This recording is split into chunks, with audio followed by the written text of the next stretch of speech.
Assalamualaikum warahmatullahi wabarakatuh. Salam sejahtera bagi kita semua. Shalom. Perkenalkan, nama saya Gilbert Nurlatu dengan NIM 15 2024 02 02 005.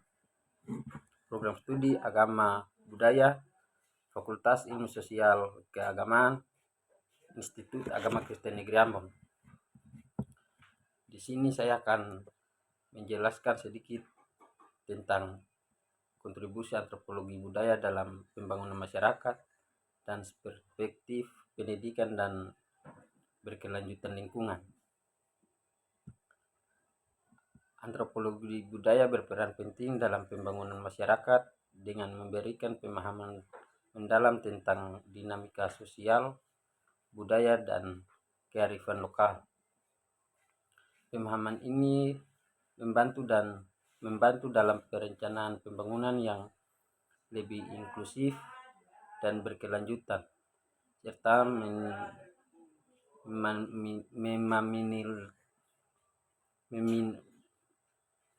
meminimalkan dampak negatif yang mungkin timbul.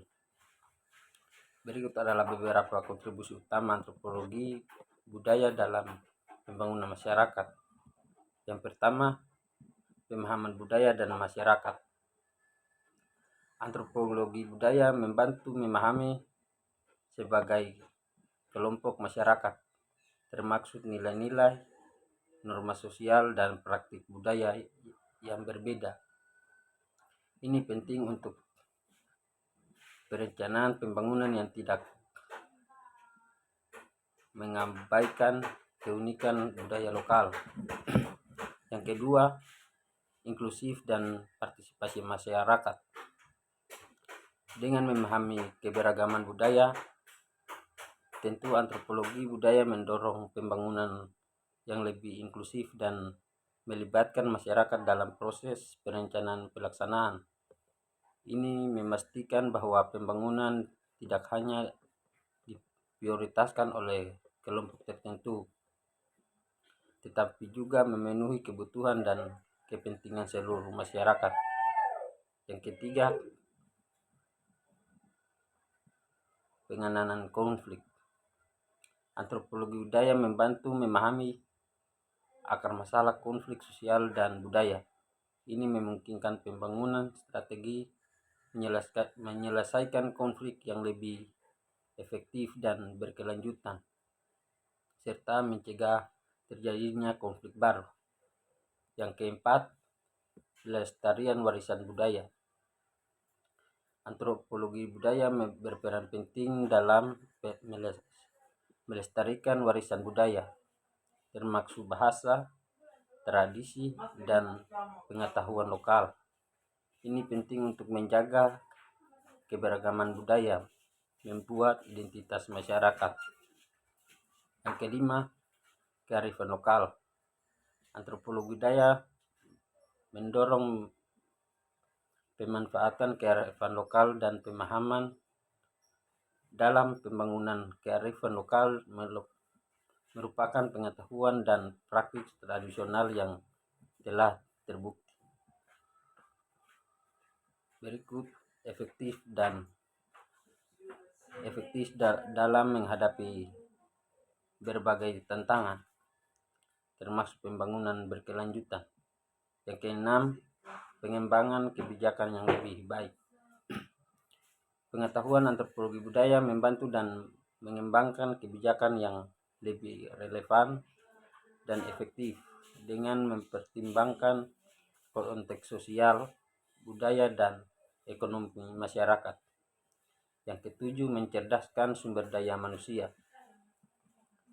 Antropologi budaya juga membantu mencerdaskan sumber daya manusia bangsa agar memiliki pemahaman yang lebih holistik dan menyeluruh tentang berbagai masalah, termasuk masalah pembangunan. Berikut perspektif pendidikan dalam berkelanjutan lingkungan. Mengacu pada pemahaman bahwa pendidikan berperan penting dalam membentuk kesadaran dan keterampilan untuk menjaga, melindungi, lingkungan, serta mencapai pembangunan berkelanjutan. Pendidikan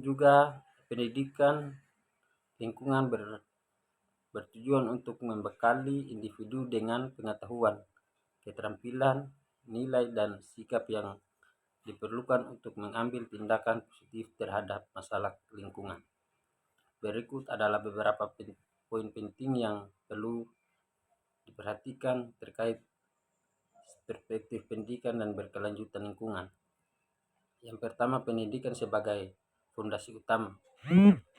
Pendidikan dianggap sebagai kunci utama dalam menciptakan perubahan positif terkait keberlanjutan lingkungan. Dengan pendidikan, individu dapat memahami masalah lingkungan, penyebabnya, dan solusi yang memungkinkan. Pendidikan membantu individu untuk mengembangkan kesadaran, keterampilan, dan tanggung jawab untuk menjaga lingkungan. Yang kedua, tujuan pendidikan berkelanjutan, membentuk generasi peduli lingkungan dan tanggung jawab, menumpukan nilai-nilai lingkungan dan prinsip-prinsip konservasi, membekali individu untuk menghadapi tantangan global terkait lingkungan, mendorong tindakan positif untuk melindungi lingkungan dan mewujudkan pembangunan berkelanjutan. Mungkin sekian video dari saya. Assalamualaikum warahmatullahi wabarakatuh. Salam sejahtera bagi kita semua. Shalom.